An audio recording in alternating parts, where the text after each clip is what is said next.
Good evening students, welcome to Raj Malhotra IAS YouTube channel. In today's session we are going to learn about one of the most important topics of percentage, that is the product constancy. Product constancy में जैसे नाम से भी पता लग रहा है कि किसी प्रोडक्ट को कांस्टेंट रखना, तो इसमें हम सबसे पहले समझेंगे कि प्रोडक्ट क्या होता है और सिर्फ प्रोडक्ट को ही कांस्टेंट नहीं रखना, किसी एक आइटम की भी बात कर लें, मैं उसकी भी एक एग्जांपल समझाऊंगा, फिर क्वेश्चंस करेंगे। उसे जब हमने परसेंटेज में कांस्टेंट पुट करना हो तो फिर प्रोडक्ट कांस्टेंसी को कैसे यूज करेंगे। तो प्रोडक्ट कांस्टेंसी यूज करने के लिए हमें सिर्फ परसेंटेज की जो हमने फ्रैक्शंस रीड की हैं, जैसे 10% is equal to 1/10, 15% is 3/20, 25% is 1/4, हमें सिर्फ इन फ्रैक्शंस की नॉलेज होनी चाहिए तो हम प्रोडक्ट कांस्टेंसी को बहुत आराम से समझेंगे। तो उसके लिए मैं सबसे पहले एक एग्जांपल लेके आपको समझाऊंगा, देन उसके बाद हम बहुत आसानी से जो हमारे क्वेश्चंस आजकल एग्जाम्स में पूछे गए हैं प्रोडक्ट कांस्टेंसी में से, वो मैं आपको अच्छे से क्लियर करवाऊंगा। तो समझने के लिए हम एक एग्जाम्पल ले रहे हैं। Let's suppose I am a faculty at Raj IAS institute, मेरी कुछ XYZ सैलरी है, हम रुपीस में डिस्कस ही नहीं कर रहे, मेरी कुछ भी सैलरी है, तो मेरी इनिशियल सैलरी अपने आप में रुपीस में जितनी मर्जी हो, हम उसे परसेंटेज में हमेशा 100% कंसिडर करते हैं। परसेंटेज में कोई भी चीज will always be considered as 100%। The population of New Delhi will be 100%. Number में पॉपुलेशन जितनी मर्जी हो, परसेंटेज में it will be 100%. The number of students in your class will be considered as 100%. The salary of me, my salary will be considered as 100%. तो percentage में कोई भी चीज कंप्लीट 100% होती है। लेट्स सपोज इंस्टीट्यूट ने मेरी सैलरी, मतलब मुझसे खुश होके मेरी सैलरी 20%, 20% इंक्रीज कर दी। तो हुआ क्या कि my original salary was 100%, rupees में जितनी मर्जी हो, परसेंटेज में वो 100% थी, और 20% इंक्रीज होने की वजह से वो कितनी हो गई। हम सभी जानते हैं कि परसेंटेज में जब कोई चीज इंक्रीज या डिक्रीज होती है, वो चेंज 100% पे अप्लाई होता है, ओरिजिनल पे अप्लाई होता है, and original is always 100%। So अगर मेरी salary, if my salary is increase by 20%, then it means my new salary becomes 120%। तो परसेंटेज में it is very clear that my initial salary was 100% and after getting an increment of 20% my new salary will become 120%। So उसके बाद interesting case वहां पे आता है कि मेरी सैलरी इंक्रीज करने के बाद, और पैरेलल रुपीस में भी बात कर लेते हैं, रुपीस में मेरी सैलरी इतनी थी और 20% का जो भी इंक्रीमेंट बनेगा वो इंक्रीज होने के बाद मेरी सैलरी इतनी हो गई। तो परसेंटेज में वो 100% थी और 120% हो गई, रुपीस में वो इतनी थी और इतनी हो गई। अब उसके बाद एक इंटरेस्टिंग केस हुआ कि मेरा मतलब रिव्यू खराब आने लग गया, स्टूडेंट्स में मेरा फीडबैक खराब आने लग गया। तो मतलब जो यहां पे ऑनर्स होंगे वो सोच रहे हैं कि यार इस टीचर की हमने सैलरी बढ़ाई थी लेकिन फीडबैक तो खराब आने लग गया, तो इनकी सैलरी हम वापस डिक्रीज करेंगे। और वापस कितनी डिक्रीज करेंगे? इतनी डिक्रीज करेंगे कि जो सैलरी हमने इंक्रीज करके यहां पहुंचा दी थी उसे वापस कितने परसेंट डिक्रीज करें कि वो अपनी इनिशियल वैल्यू पे आ जाए। तो रुपीस में अगर बात करें तो रुपीस में बच्चे अगर इतना इंक्रीज था तो इतना ही डिक्रीज होगा। अगर रुपीस में मेरी सैलरी 5000 इंक्रीज हुई थी तो वो 5000 ही डिक्रीज होगी और इनिशियल वैल्यू पे पहुंच जाएगी। But the question is percentage में, if it was increased by 20%, then how much percent it should be decreased such that it attains its initial value। तो इसे कहते हैं उस वैल्यू को कांस्टेंट रख लेना, उसे वापस अपनी इनिशियल वैल्यू पे ले आना। तो इसे बच्चे हम करेंगे, initially anything was increased by 20%, सो 20% का इंक्रीमेंट था। तो 20% की फ्रैक्शन क्या होती है बच्चे? 20% की फ्रैक्शन होती है 1/5। सिर्फ 20% की बात करें तो it will B 1/5, but it is not only 20%, it is 20% increase. So 20% increase का मतलब 5 में इंक्रीज हो गया 1।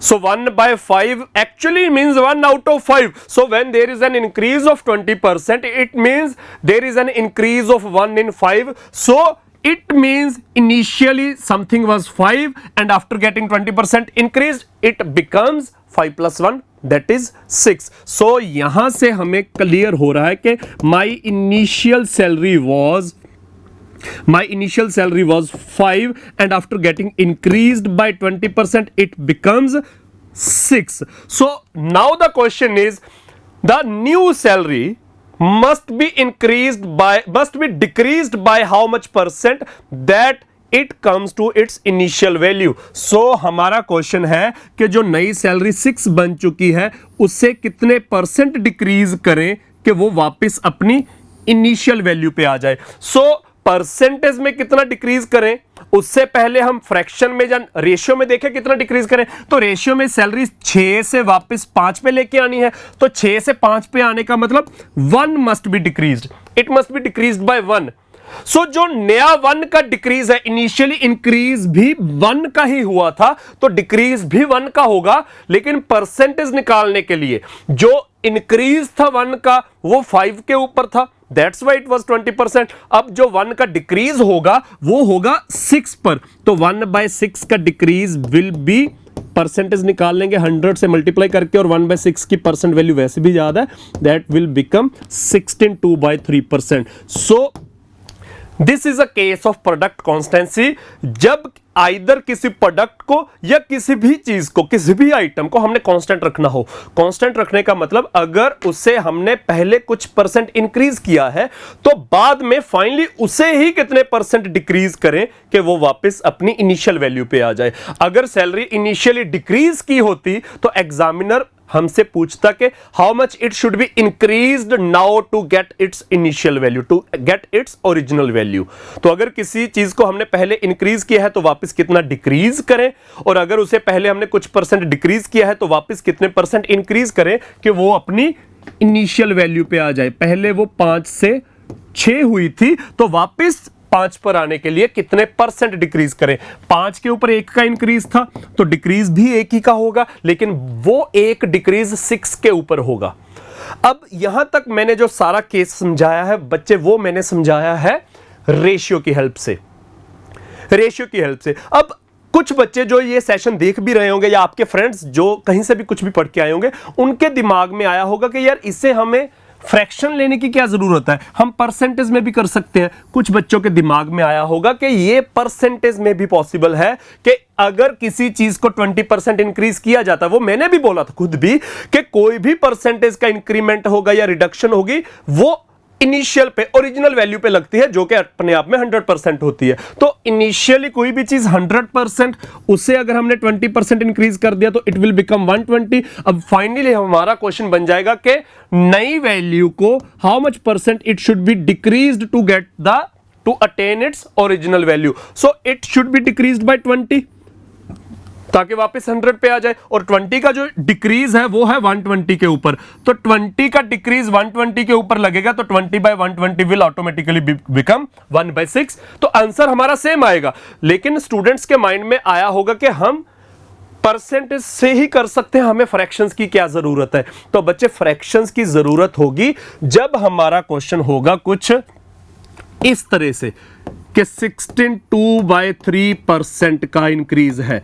तो 16.2/3% का अगर इंक्रीज होगा तो initially the salary would be 100, will be taken as 100 and finally it will become 116.2/3, जो हमारी कैलकुलेशन को बहुत टफ कर देगा. तो ऐसे केसेस में हम फ्रैक्शंस यूज करेंगे तो बहुत इजी रहेगा.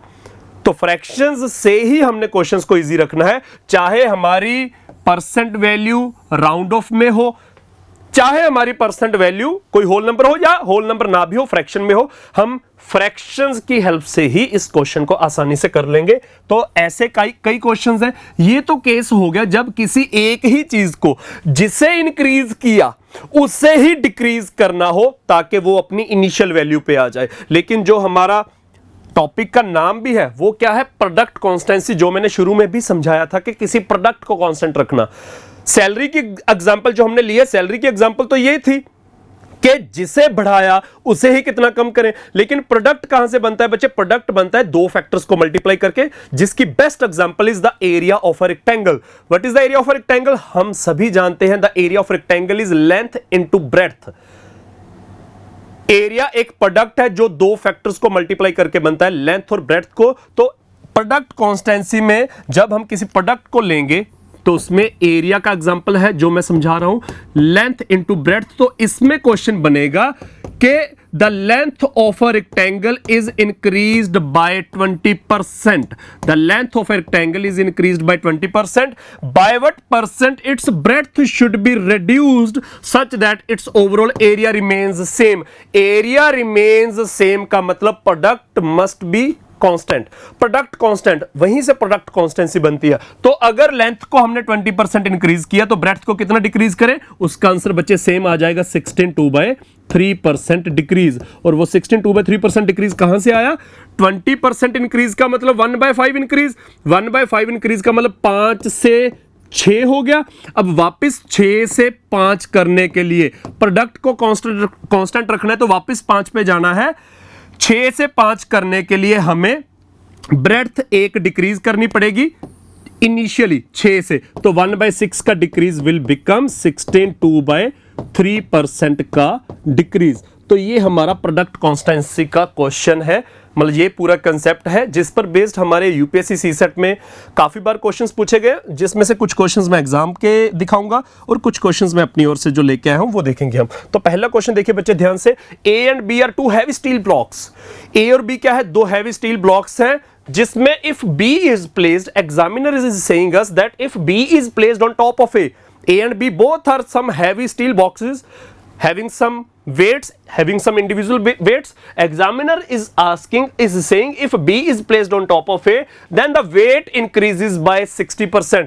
It means A का अपना कोई ओरिजिनल वेट होगा, A का अपना कोई ओरिजिनल वेट होगा, and if B, the time we put B on top of A, its weight will be increased by 60%. So it means A का अपना weight must be 100.